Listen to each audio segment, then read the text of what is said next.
Jesus disse aos sacerdotes e anciãos do povo: que vos parece? Um homem tinha 2 filhos.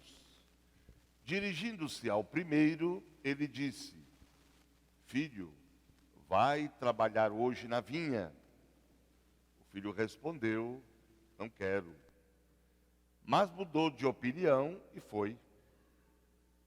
O pai dirigiu-se ao outro filho e disse a mesma coisa.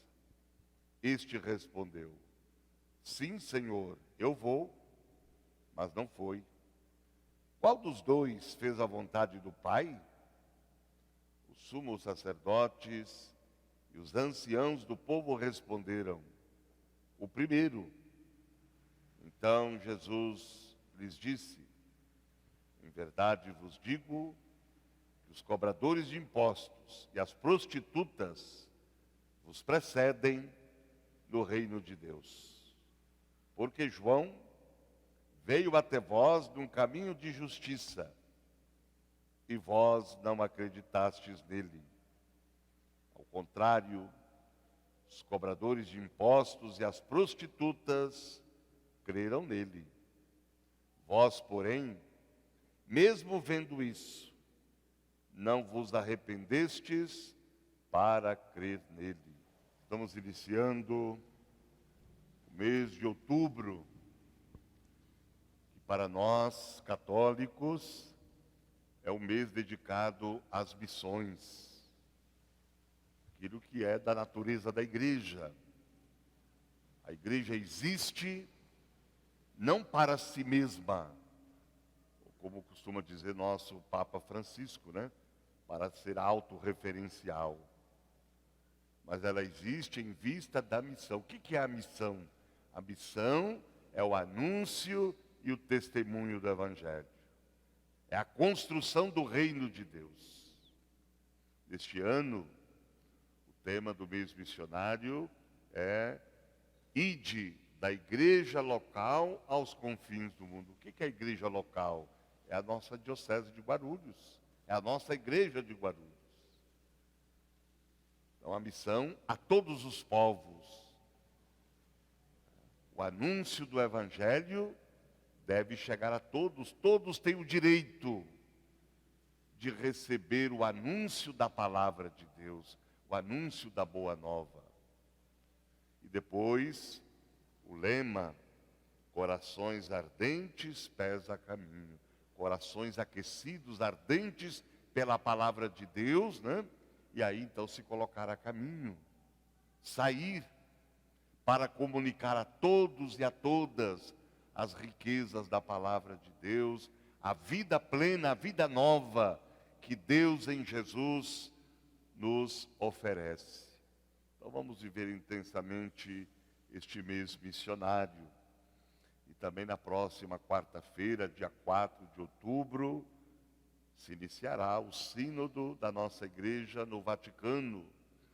Muitos, né, que responderam aquele questionário o ano passado, participaram, né, dando a sua contribuição. Então agora é uma outra fase, um outro momento deste sínodo, que teremos representantes de todas as igrejas do mundo, né? Então o Papa estará presente, ele que estará presidindo este sínodo, em que vai se tratar justamente da vida da nossa igreja, igreja, comunhão, missão e participação. Que o Espírito Santo ilumine todos os participantes desse sínodo. Sínodo significa a igreja que quer caminhar junto, né, com todo o povo de Deus, quer escutar o Espírito Santo, escutar a palavra de Deus, escutar o povo de Deus, para que assim a gente possa fazer com que o anúncio e o testemunho do Evangelho possa ser realmente anunciado e que possa chegar a todos e a todas, né? É bom a gente caminhar juntos, construir juntos, em vista da missão. E nesse 1º de outubro, a gente lembra uma das grandes santas da nossa igreja, que aliás é a padroeira das missões, Santa Teresinha do Menino Jesus. E ela dizia uma frase que é muito importante, que é muito atual e que é muito importante refletir sobre ela. No coração da minha igreja, eu serei o amor.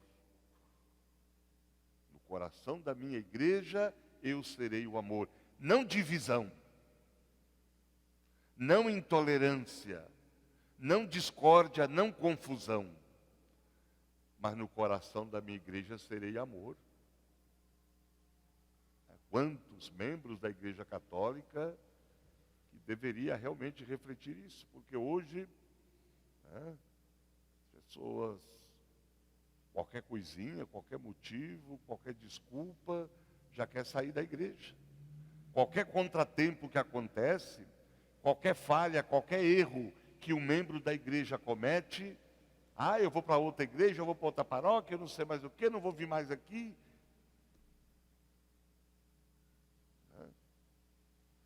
Às vezes é a falta de consciência de que nós somos igreja.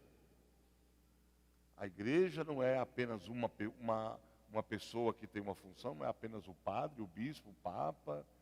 São todos os membros. Todo o povo de Deus, todo o povo batizado é a igreja de Cristo, é a igreja de Jesus. Então nós somos igreja, nós somos membros. Então, como povo de Deus, como igreja, nós devemos ser nela amor. Há muita ignorância das pessoas. Então a gente precisa pensar nisso. Às vezes acha que é só aqui que tem coisa errada, é só aqui que as pessoas erram, é só aqui que as pessoas cometem falha, lá não sei aonde. Então temos que pensar nisso. E São Paulo, no trecho da segunda leitura da carta aos Filipenses, ele diz uma coisa também muito atual, que é uma admoestação, uma exortação a todos nós. Tende entre vós os sentimentos que existem em Cristo Jesus. Que sentimentos existem em Cristo Jesus? Amor, compaixão, misericórdia, humanidade. Como as pessoas estão desumanas. Falta a civilização do amor. Como as pessoas estão intolerantes, incompreensíveis. Como a gente costuma dizer, não quer levar desaforo para casa. E aí, quer dizer, como que Jesus tratava as pessoas? Como Jesus se relacionava com as pessoas? Nós vamos ver nas várias passagens dos evangelhos, como que Jesus se sentia bem, estando no meio daquelas pessoas de má fama, aquelas pessoas pecadoras, desonestas, os doentes, os sofredores, os pobres. Como que Jesus se sentia bem no meio daquelas pessoas? Como Jesus era humano com aquelas pessoas? Como que Jesus tinha sentimentos de compaixão, de misericórdia, de bondade para com aquelas pessoas? Então precisamos disso. Ter os sentimentos que existem em Cristo Jesus.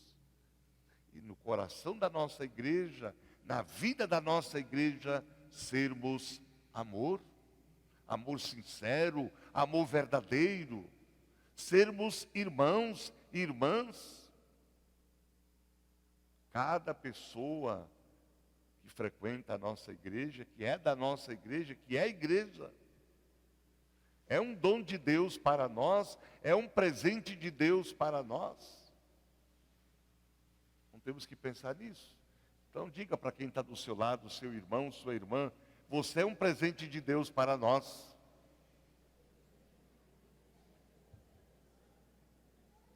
Você é um presente de Deus para nós.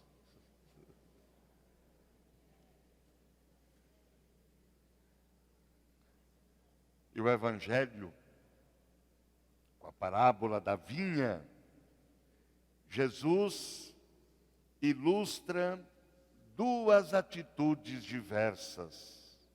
Um pai tinha 2 filhos e a ambos dá a mesma ordem: vai trabalhar na minha vinha, no reino.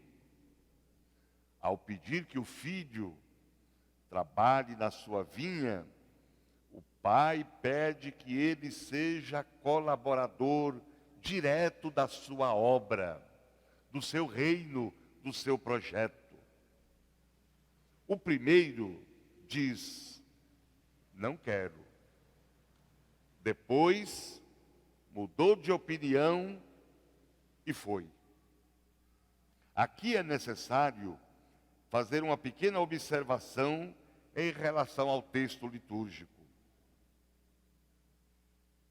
Ao invés de mudou de opinião, o evangelista diz na língua original que ele arrependeu-se.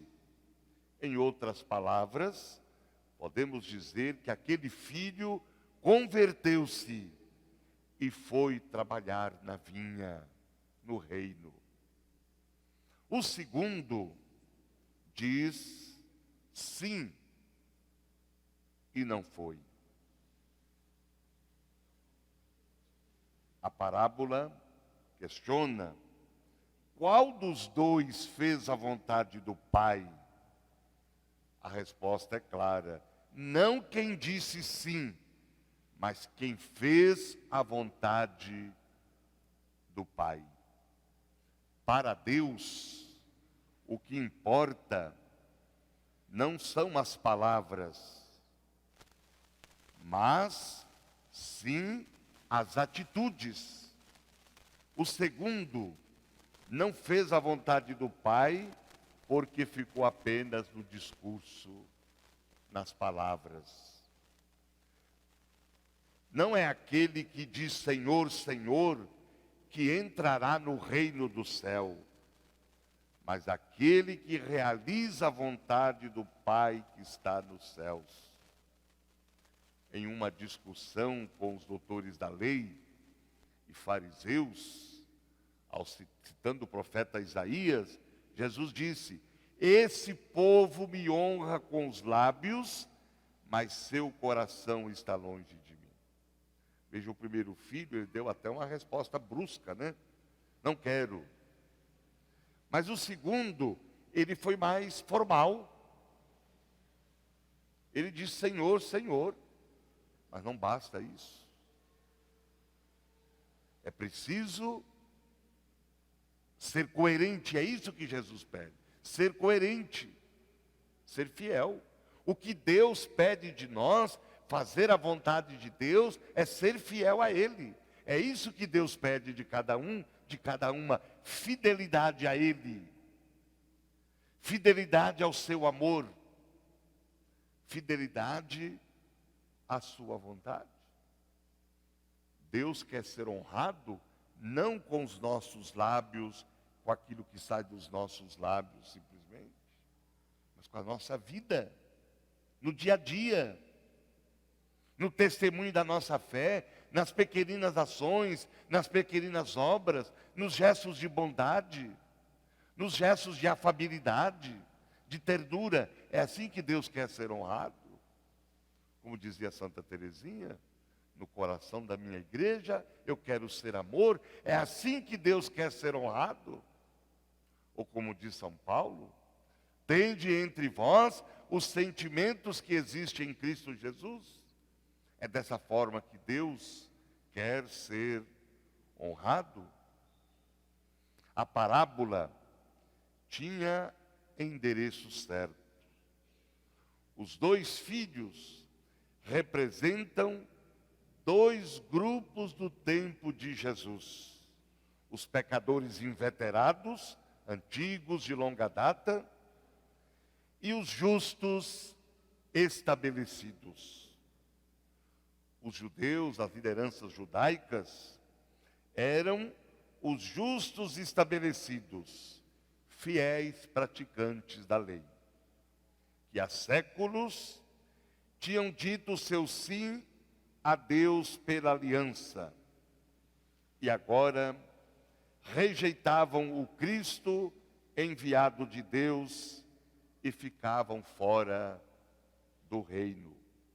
O modo como viviam o seu sim à lei os levou a dizer não ao evangelho, à proposta de Jesus. Por quê?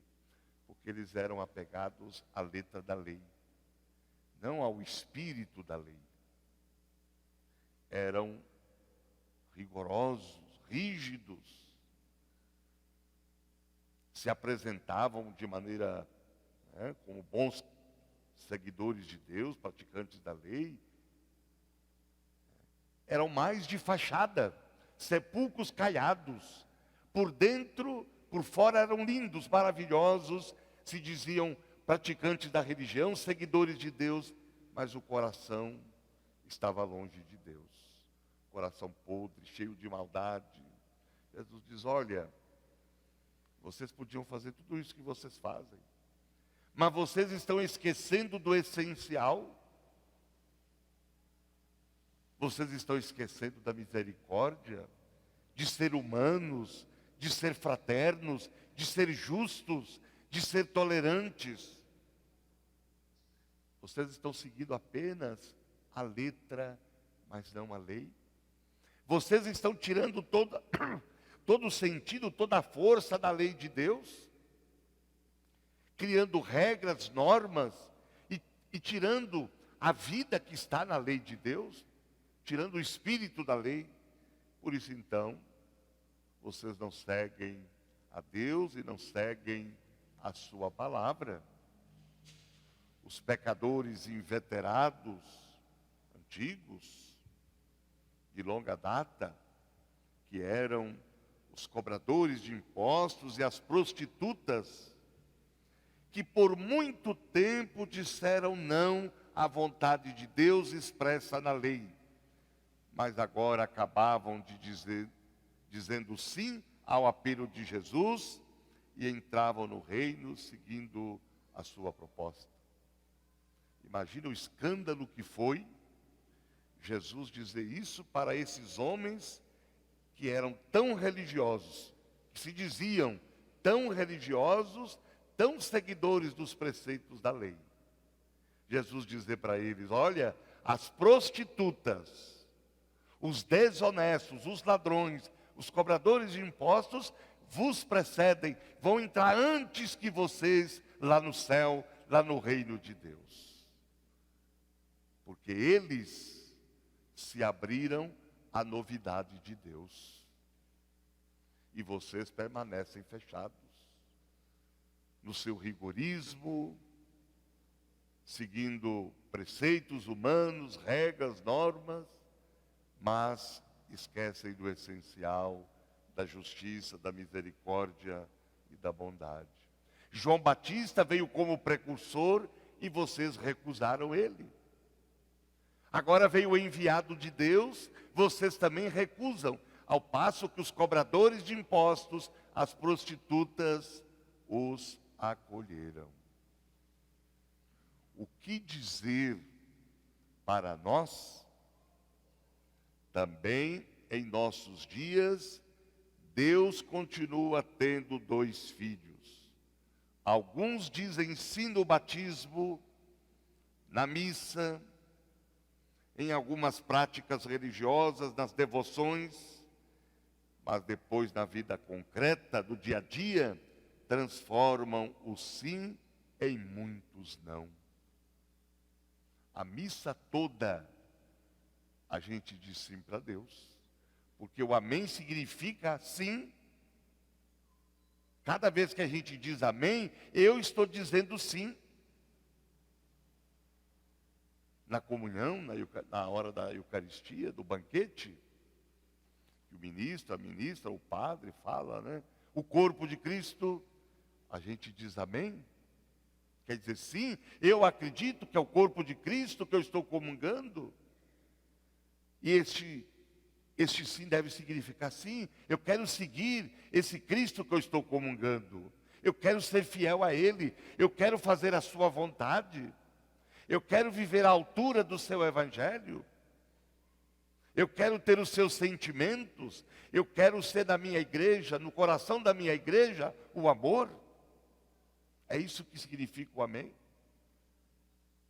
E muitas vezes a gente nem diz, né? Na hora da comunhão, quando o padre, os ministros e as ministras entregam o corpo de Cristo para nós, né? Às vezes nem amém a gente fala. Não temos que pensar nisso. Para que a vida nossa lá fora seja o sim que a gente dá aqui dentro. Para que a nossa vida lá fora seja o amém que nós falamos aqui. Falamos amém dentro da igreja na hora da missa, mas depois lá fora é não. Pela intolerância, racismo, preconceito, discriminação, atitudes desumanas, intolerância, falta de compreensão, ignorância e vai por aí afora. Quando acontece uma falha, um erro de um membro da igreja, rapidinho todo mundo fica sabendo. Às vezes faz até questão de colocar lá nas redes sociais. Né? Só falta colocar um megafone na torre da igreja e divulgar. Agora, quando acontece uma coisa boa que alguém faz, uma boa obra, uma boa notícia que é para a gente divulgar, todo mundo se cala. É não a Deus, tudo isso. É não a Deus. E olha que nós rezamos no Pai Nosso, hein, gente? Por isso que eu sempre falo, não vamos rezar o Pai Nosso simplesmente por rezar, não vamos viver uma religião de formalidade. Não vamos viver uma religião de aparência, de fachada. Nós falamos, seja feita a vossa vontade, assim na terra como no céu. Mas o que acontece muitas vezes é que seja feita a minha vontade, assim na terra como no céu. E como a vontade de Deus não é feita assim na terra como no céu, muita coisa boa deixa de acontecer na igreja, na comunidade, nas nossas pastorais, entre nós, na sociedade, na família, no mundo.